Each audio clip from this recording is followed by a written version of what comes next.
Hi everyone, this is Michelle Blackwood from Healthier Steps. Today I'm sharing with you my vegan chickpea curry recipe. This recipe is near and dear to me because this is one of my go to recipes whenever I do a catering event. I love to serve it because it basically goes well with many other dishes. It complements rice, quinoa, even pasta, so it goes well. And I add the seasoning. I'm adding onion, garlic, ginger, and thyme, and that's usually my base for my curries because I love how the ginger goes well with the turmeric in the curry powder. And for curry powder, my recommendation would be to find a Caribbean, like a Trinidadian, or where I'm from, a Jamaican curry powder. They taste amazing in your curry dishes. You'll get a more Caribbean style curry. And I like to add green onions, scallion, as we would say in Jamaica, because that also brings out another flavor profile. And paprika I'm adding because of the color. It will make you have a rich overall curry. It won't be that light yellow, it'll be more deeper tone yellow, more yellow orange. And I like to add thyme. That note, that thyme brings out that real herby flavor, but it does so in a good way.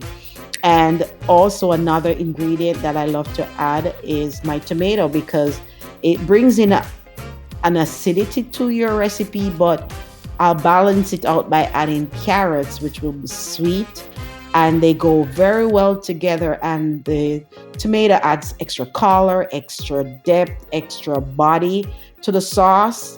And so it is just amazing when you add these. And one other ingredient that is missing that I would add to my curry is to add a small amount of diced potatoes. That will go well to my with my chickpea curry. But I didn't add it in this recipe. And here I'm adding my chickpeas. For you, you can go from scratch by boiling your chickpeas, soaking it overnight, boiling, or doing it in an instant pot. Quicker, easier. And now I'm adding coconut milk. The coconut milk will give that Caribbean flavor to your curry.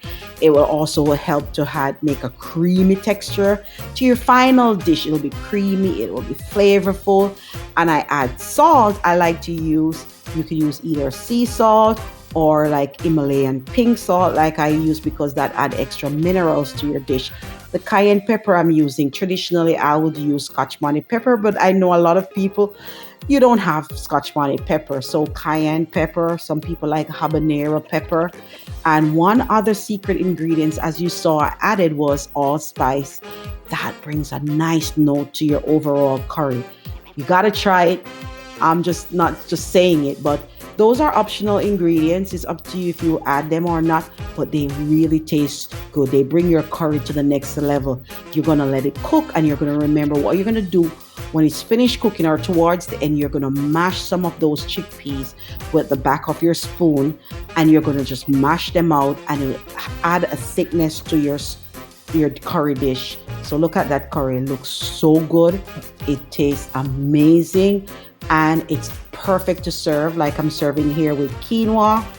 You can serve it with your rice and I even like it with pasta, guys. Yeah, I like it with mac and cheese. My vegan mac and cheese with some curry goes well. I know it doesn't sound, it's not traditional what you would do, but boy, I like it. So you could try it too. Be sure to check out all my delicious recipes at healthiersteps.com. Michelle again, checking out. Please subscribe to my channel and my newsletter on healthiersteps.com.